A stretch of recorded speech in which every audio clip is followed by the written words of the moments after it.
Përshëndetje media, faleminderit që i përqet edhe aktivitetet kushtu heronjve pra Afrim Xhitia dhe Fari Fazliu.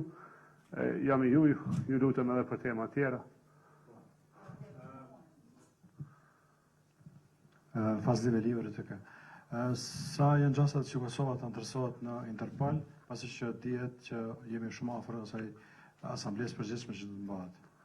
Tani antarësimi në Interpol ka të bëjë me rritjen e mundësive për luftimin e krimit, në këtë rast ndërlidhjen, pra bashkëveprimin që do të bënte edhe policia e Kosovës krahas policive të rajonit, në këtë rast të Shqipërisë, të Maqedonisë, Malezi, Serbisë, gjitha vendeve tjera.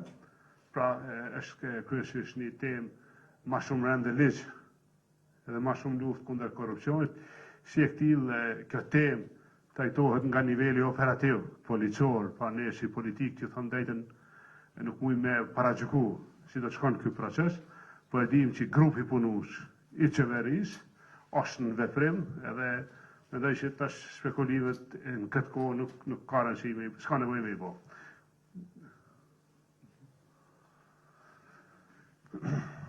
Tavlan Tosmani nga Kallëzobikon. Kryeministri kur e keni shkarkuar zëvendës ministrin Cena keni thënë që shumë më mirë që ke AK se pastaj kishin dalë fjalë. S'po veproni njëjtë me zëvendës ministrin e ri që ju ngrit aktakuz fundi, edhe gjatë javës ka dhënë tërheqje Gent Begolli, një zyrtar i partisë juaj, të paktën ka qenë të kaluar. A keni folur me Gentin dhe ju ka treguar se pse ka dhënë tërheqje? Sa i përket zëvendës ministrit Bujar Neriova, landa është një landë e vjetër, pra nuk është një landë gjatë kohës së qeverisjes. Edhe nëse dhe ju kujtohet, kom thënë që kushdo që akuzohet për vepër në përgjithësinë që ka, do të veprojë me njëherë, pra për këtë përgjithësi që ja kanë beshu.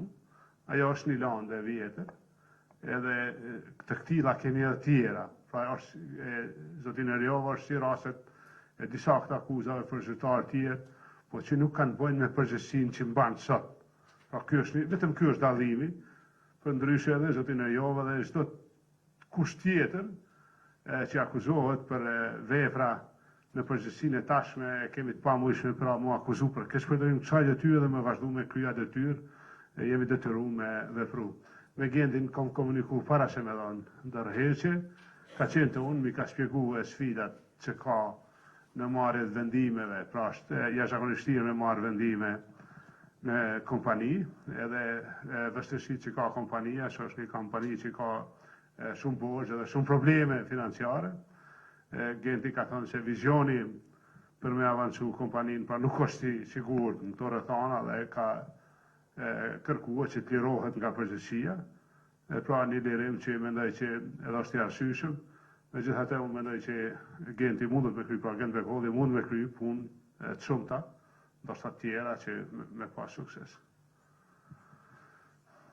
Albana Hajdari nga Kosova Post. Zoti kryeministër, ndihni themi kështu kushtimisht në faj për pamjet nga qyteti i Prizrenit, ku mira të rinë kanë aplikuar për vende pune në Gjermani. Derisa të rinjët po ikin nga Kosova, ju jeni edhe shefi i qeverisë së Kosovës. Po të thënë drejtën faj si me thanë, po mu më dhenë kjo gjendje, ndjej këtë gjendje.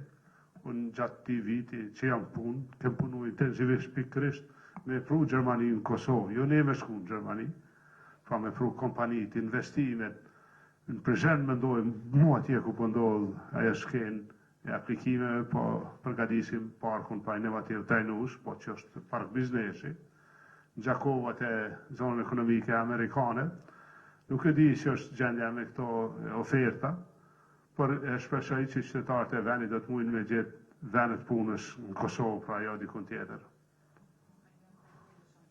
Edhe ishte një lajm për rritjen e buxhetit për zyrën e kryeministrit e kom pa, jam duke interesu, në fakt nuk ka ndodhur rritja e buxhetit, po janë barë disa agjenci me kërkesë të BE-s, ato një pjesë të madhe agjencive kanë qenë kompetencë e parlamentit ose agjenci tjera me kërkesë BE-s në këtë reformën e agjencive, janë barë agjencit në kryeministri, pra kryeministria nuk është një zyre e kryeministrit, po është kryeministria, pra aty ka shumë agjenci, bartja këtyre agjencive në kupton bartjen e buxhetit tyre. Edhe ju e dini kemë bo një memorandum së bashku me kuvendin që me i fuzionu disa për këtyre, disa me i bartë në kryeministri dhe kjo ka rezultuar edhe me rritjet buxhetit. Buxheti është rritë dhe zyrës presidentit për rreth 1 milion euro. A ka në agjensi që është bartë zyra presidentit se diçka tjetër, ose pse u dash një rrit ka shumë? Nuk kombon e kërkesh sekretari qeverie për rritjet e buxhetit për kryeministri. Për shembull, këta e di, nuk ka pas kërkesh. Ndoshta në planifikim Ministria e Financave kur bën dëgjim buxhetor, me siguri ka marrë parasysh pse ka ndodhur rritja e buxhetit si për presidencin, si për qeverinë të rast, po ju siguroj që nuk ka rezultuar një kërkesë e kryetari i qeverisë me rrit buxhet për kryeministri. Me këto, sikur me fazboha dhe kisha shpjegu pse e kem bënë, nëse e kem bënë, po s'kem pas një situatë tillë.